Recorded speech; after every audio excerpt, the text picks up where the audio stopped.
Une démonstration à également connaître en terminale S. On vous donne l'accélération d'un satellite en mouvement autour de la Terre. Cette accélération est donnée par l'expression suivante. G fois mt sur r carré fois n, G constante de gravitation universelle, masse de la Terre, et rayon de la trajectoire au carré.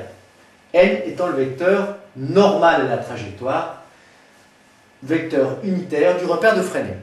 À vous de démontrer que si le mouvement est circulaire, alors la vitesse est constante. Vous avez 5 minutes. Allez, on le fait. Vous pouvez mettre sur pause en attendant. Vous savez que dans le cas d'un mouvement circulaire, l'expression du vecteur accélération est égale à v au carré, vitesse, divisé par r, fois le vecteur n, r étant le rayon de la trajectoire, plus la dérivée de la vitesse par rapport au temps, fois le vecteur taux. Nous savons que notre vecteur accélération, il n'a qu'une seule coordonnée,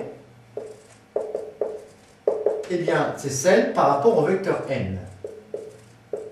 Autrement dit, d de v sur dt vaut quoi? Eh bien, 0. Si d de v sur dt est égal à 0, qu'est-ce que ça signifie?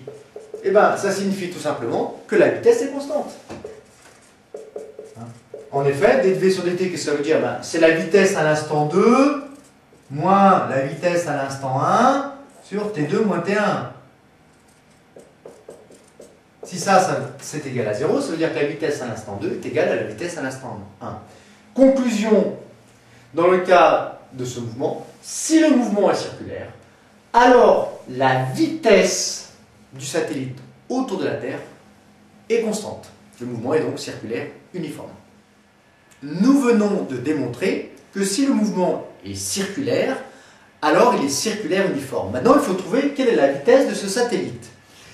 Eh bien, pour trouver la vitesse du satellite, il faut réécrire l'expression du vecteur accélération. Le vecteur accélération, il est égal à g, constante de gravitation universelle, fois masse de la Terre, divisé par rayon de la trajectoire au carré, fois le vecteur n, et il est égal à v carré sur r fois le vecteur n, puisque le mouvement est circulaire uniforme.